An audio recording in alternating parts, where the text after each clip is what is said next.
Louise Longueville.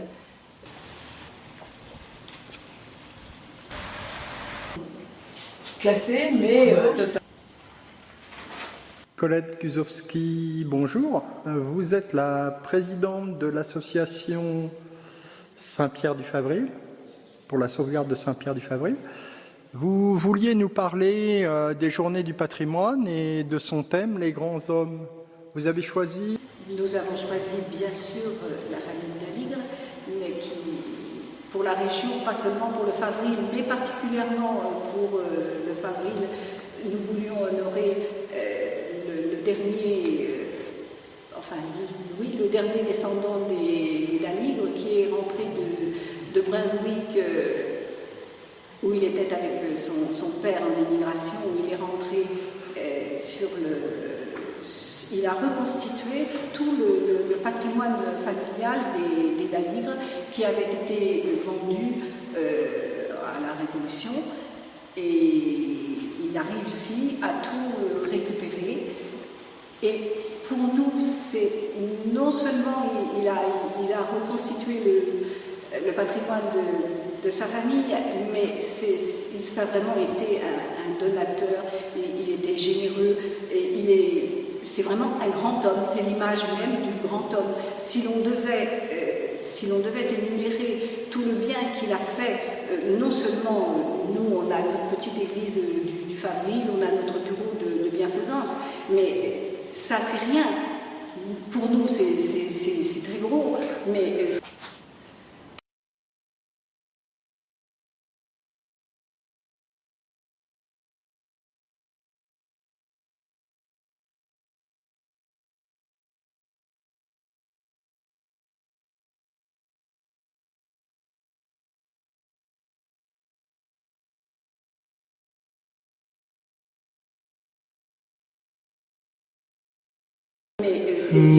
Madame Guzowski, les d'Aligre, il y en a eu plusieurs, dont une personne qui a été chancelier.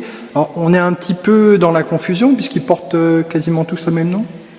C'est vrai qu'ils sont tous sous le nom d'Étienne, ce sont tous ceux d'Étienne. Mais les d'Aligre ont démarré avec le grenier à sel de Vaud, et là, il s'écrivait d'Aligre, c'était la famille Aligre avec un H. Et le premier à s'écrire d'Aligre avec un A, il en avait eu l'autorisation par le roi, ça a été le chancelier, dont le tombeau est... Ah oui, j'avais à la mairie comme C'est vrai, entre les deux. Enfin, en principe, il sera refait. Jacques, c'est quand même un bel ensemble. Ouais, détaché du château de la Rivière.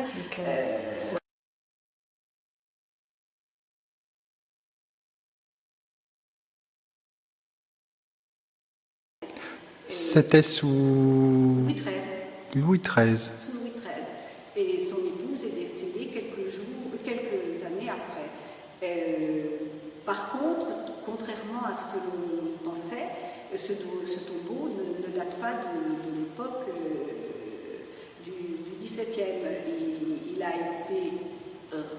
été installé là par son petit-fils qui, en rentrant d'émigration, a fait du chapelle de l'église du Favril sa chapelle.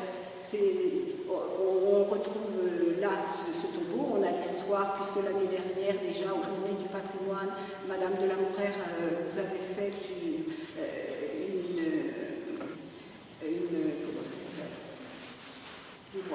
Une présentation. Non, une conférence. Et elle avait été très suivie parce que dans la région, les livres sont très aimés, très connus et intéressent tout le monde. Et elle nous avait démontré effectivement que le tombeau en fait était vide, puisque le marquis d'Aligre et son épouse avaient été enterrés à Belle-Omer. Mais à Belle-Omer et non pas au château de la Rivière, comme on peut voir l'information sur le net. Ah non, il était décédé au château de la Rivière, mais il avait été enterré à Belle-Omer, où il avait deux de ses filles qui étaient sœurs.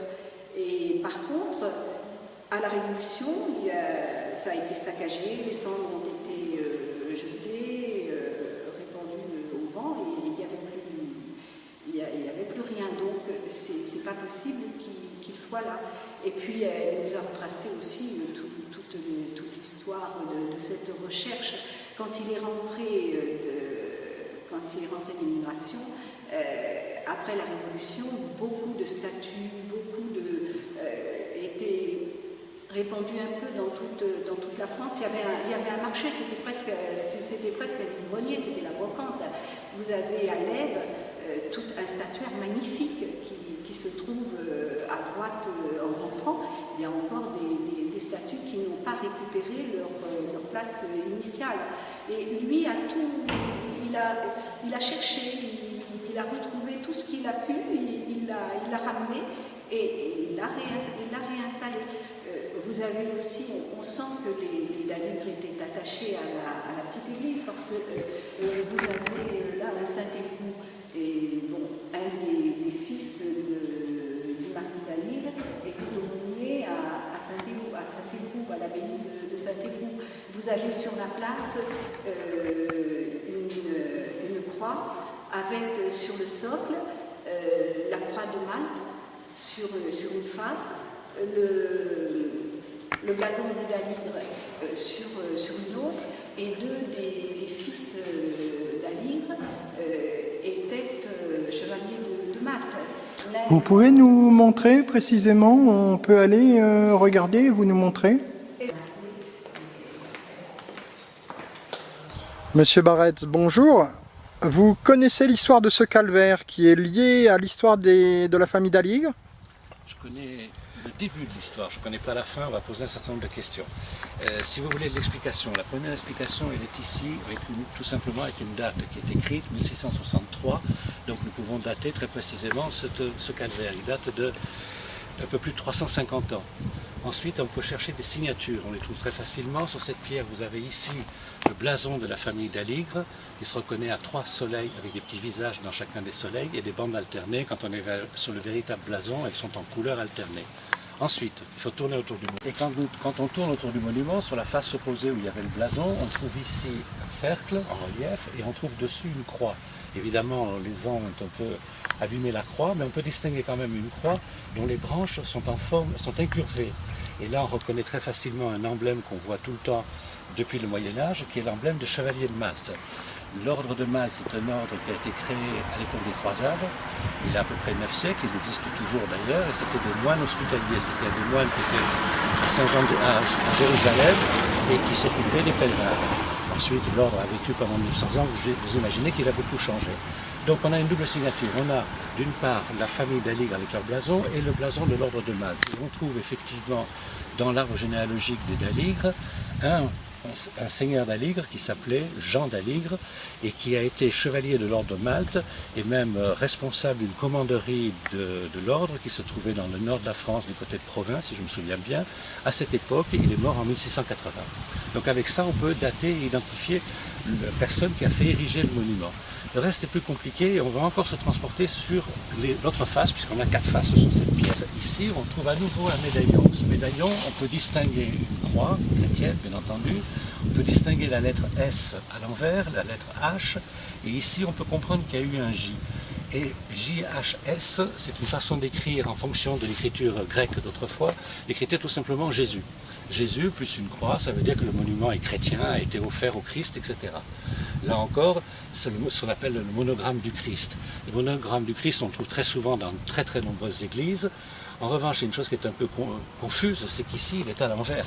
Puisque si vous écrivez Jésus, vous écrivez avec le J ici et le S là. Or ici, vous avez le S à la fin et le J au début. Le S d'ailleurs, vous voyez bien qu'il est à l'envers. Pourquoi ? C'est une des premières questions qui se pose. Autrement dit, on a l'impression en fait qu'on avait une pierre en relief, comme si on avait voulu faire des moulages dessus. Mais ça ne nous explique pas plus pourquoi cette pierre donc est inversée. Et la 4e pierre sur le 4e côté est encore plus mystérieuse. Le 4e médaillon est une succession de questions. Tant au début on était clair, on avait des identifications. Ici, ce médaillon est à nouveau au bas. On peut distinguer un oiseau qui semble manger le pain, qui évoque la colonne de Saint-Esprit. On peut retrouver des symboles chrétiens. Ici, bien sûr, très corrosif, très abîmé, on voit un M, la lettre majuscule M, ici la lettre majuscule A. Et enfin ici un autre symbole qui pourrait être, mais la pierre est trop abîmée pour qu'on puisse le lire clairement, peut-être un poisson. On peut voir ici une queue de poisson, un corps de poisson, deux nageoires et peut-être une tête de poisson ici. Si c'est un poisson, ça peut être un symbole chrétien aussi. On aurait donc deux symboles chrétiens entrecoupés par les majuscules MA. De quoi les majuscules MA sont-elles l'abréviation? Personne ne le sait. Si une des personnes qui regardent ce film a la moindre idée, qu'il nous prévienne et qu'il nous donne des suggestions. Merci, Monsieur Barrette. Je vous en prie.